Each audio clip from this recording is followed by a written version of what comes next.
जोरे जोरे कांवर लेके जाली हाली हाली हो, सबसे पहिले जल चढ़ई है सोमिया टैटू वाली हो। सबसे पहिले जल चढ़ई है खेसारी के टैटू वाली हो। बारी लगबल है आँखों में कजरा, होठवा में होठा लाली हो। सबसे पहिले जल चढ़ई है सोमिया टैटू वाली हो। सबसे पहिले जल चढ़ई है खेसारी के टैटू वाली हो। Singing by Dharmendra Saxena.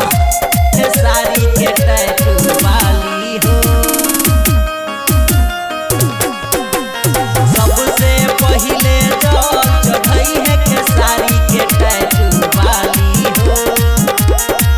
बारी गेरुआ कपड़वा पहिर ले हो, बारी गेरुआ कपड़वा पहिर ले हो। भोले दानी ओ ध्यान फेर देले हो, भोले दानी ओ ध्यान फेर देले हो। बारी गेरुआ कपड़वा पहिर ले हो, भोले दानी ओ ध्यान फेर देले हो।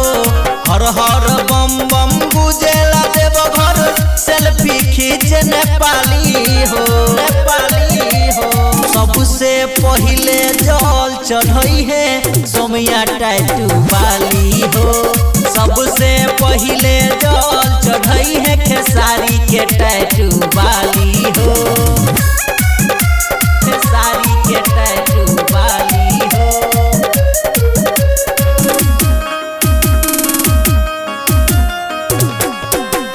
सबसे पहिले जल चढ़ई है खेसारी के टैटू वाली हो।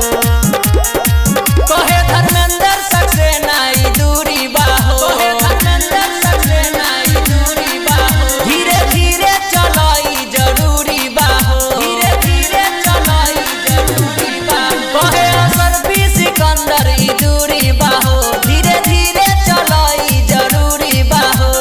राइटर राम सुदिन बजावस दोनों हाथ से ताली हो, ताली हो। सबसे पहिले जल चढ़ई है सोमिया टैटू वाली हो। सबसे पहिले जल चढ़ई है खेसारी के टैटू वाली हो। खेसारी के टैटू वाली हो। धर्मा रिकॉर्डिंग स्टूडियो भरगाम।